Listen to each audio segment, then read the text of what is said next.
Ketua Umum Partai Bulan Bintang atau PBB, yang juga merupakan pakar hukum tata negara Yusril Hiza Mahendra, siap bersaing dengan dua nama calon wakil presiden dari Partai Amanat Nasional dan Partai Golongan Karya atau Golkar untuk menjadi calon wakil presiden Republik Indonesia mendampingi Prabowo Subianto di pemilihan presiden Pilpres 2024 mendatang.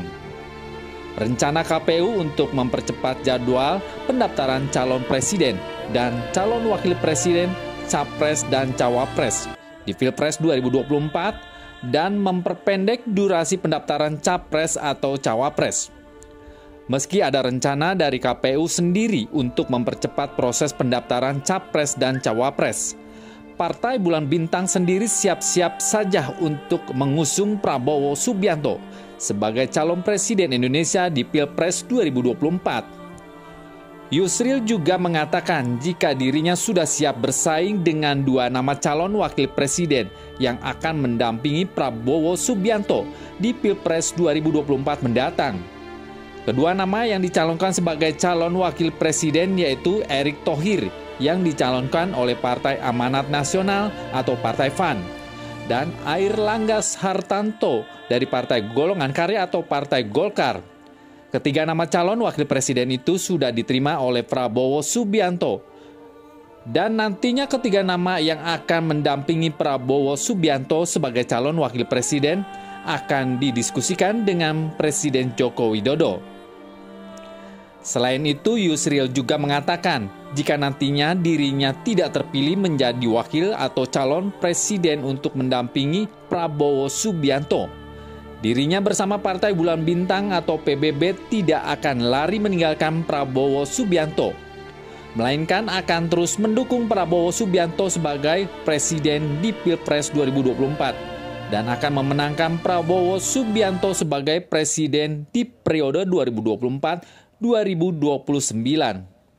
Ya, ini proses sedang berjalan dan seperti kita ketahui bahwa waktu untuk pendaftaran paslon presiden dan wakil presiden itu lebih kurang sebulan lagi dari sekarang ini, dan pembicaraan mulai intensif dilakukan, terutama di kubu Pak Prabowo yang saya berada di sana bersama-sama dengan Gerindra, PBB, Golkar, PAN, dan Partai Gelora yang setelah PKB keluar dari koalisi. Dan sekarang ini disebut-sebut itu ada 3 pasangan calon yang dibahas, yaitu Pak Erick yang diajukan oleh PAN, kemudian Pak Airlangga yang diajukan oleh Golkar, dan saya diajukan oleh PBB. Mungkin juga Partai Gelora akan mengajukan hal yang sama, dan mudah-mudahan nanti dibahas secara musyawarah dan mencapai satu kesepakatan. Ini bukan hanya persoalan berapa persen mereka punya kursi di DPR, tapi juga adalah soal pemenangan Pak Prabowo sendiri, dan kedua adalah sesudah menang apa yang harus dilakukan di negara ini. Dan saya kira Pak Prabowo butuh seorang pendamping yang pertama itu merepresentasikan luar Jawa, merepresentasikan Islam yang dapat diterima oleh semua kelompok, karena Pak Prabowo dianggap seorang nasionalis dan Jawa dalam tanda kutip, dan juga memang memerlukan seseorang yang barangkali juga paham bagaimana menyelesaikan persoalan-persoalan bangsa ini, terutama dalam membangun kelembagaan negara kita yang nampak amburadul setelah amandemen UUD 45 dan kemudian membangun hukum kita ke depan.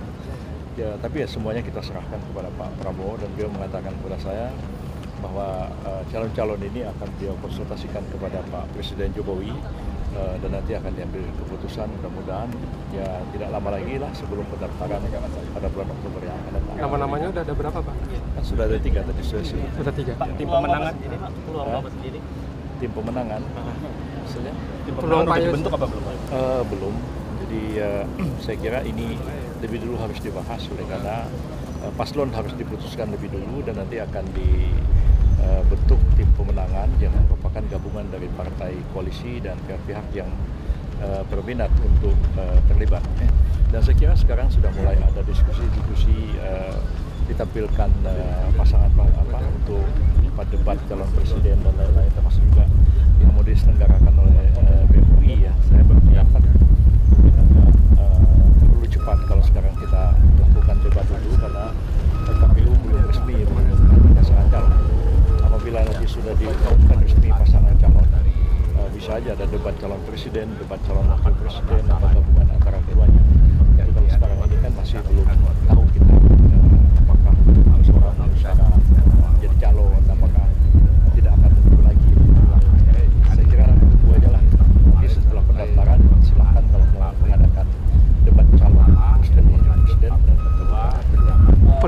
di luar azan maghrib untuk buka puasa tentu orang tanya ini maksudnya apa di balik semua ini begitu. Jadi saya kira orang boleh saja berkampanye, boleh saja menggunakan segala media yang ada, tapi cobalah kita berpikir secara rasional dan juga berpikir sesuatu yang membuat keadaan menjadi kondusif.